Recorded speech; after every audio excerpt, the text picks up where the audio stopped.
આવતીકાલે ગણપતિ બાપા આવે છે તો મોદક બનાવીશું ને. તો આજે આપણે બનાવીશું રાગીના મોદક. સૌથી પહેલાં આપણે સ્ટફિંગ માટે ખજૂરને પલાળી દઈશું અને ડ્રાયફ્રૂટ્સને કટ કરી લઈશું. પછી 4 થી 5 ઇલાયચીને ક્રશ કરી લઈશું. પછી એક બાઉલમાં રાગીનો લોટ લઈશું. એમાં 1 ચમચી ઘી ઉમેરીશું અને 1 ચપટી મીઠું ઉમેરીશું અને ગરમ પાણીથી લોટ બાંધીશું. પાણી જેમ જેમ જરૂર પડે એમ એડ કરતા જઈશું. લોટ અહીંયા મીડિયમ કઠણ બાંધવાનો છે. લોટ બંધાય છે એટલે લોટને રેસ્ટ પર મૂકી દઈશું.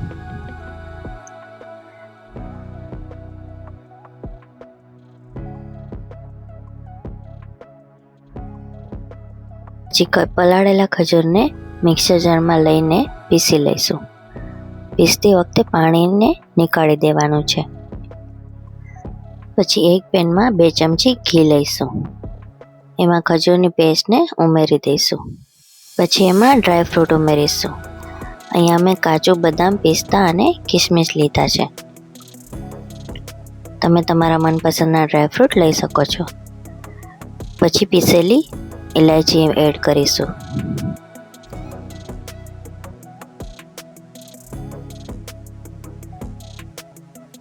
પછી એમાં કોકોનટનું છીણ ઉમેરીશું અને બધાને સરસ રીતે મિક્સ કરી દઈશું. મિક્સ થઈ જાય એટલે સ્ટફિંગને ઠંડુ થવા માટે મૂકી દઈશું. સ્ટફિંગ ઠંડુ થઈ જાય એટલે મોદક બનાવીશું. મોદક બનાવવા માટે મોલ્ડમાં રાગીના લોટનો પતલું લેયર બનાવી દઈશું. પછી વચ્ચે એમાં સ્ટફિંગ એડ કરીશું. સ્ટફિંગ બરાબર એડ થઈ જાય એટલે રાગીના લોટથી ફરીથી એને પેક કરી દઈશું. પછી મોલ્ડને ખોલીને ધ્યાનથી એમાંથી મોદક બહાર નીકાળી દઈશું.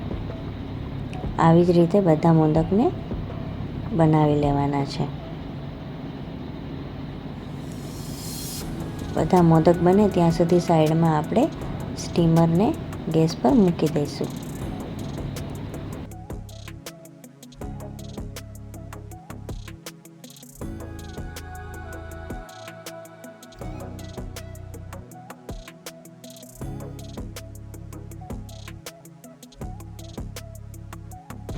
મોદક બધા બની જાય પછી સ્ટીમરમાં એક પછી મોદકને 20 મિનિટ સુધી આપણે સ્ટીમ કરીશું.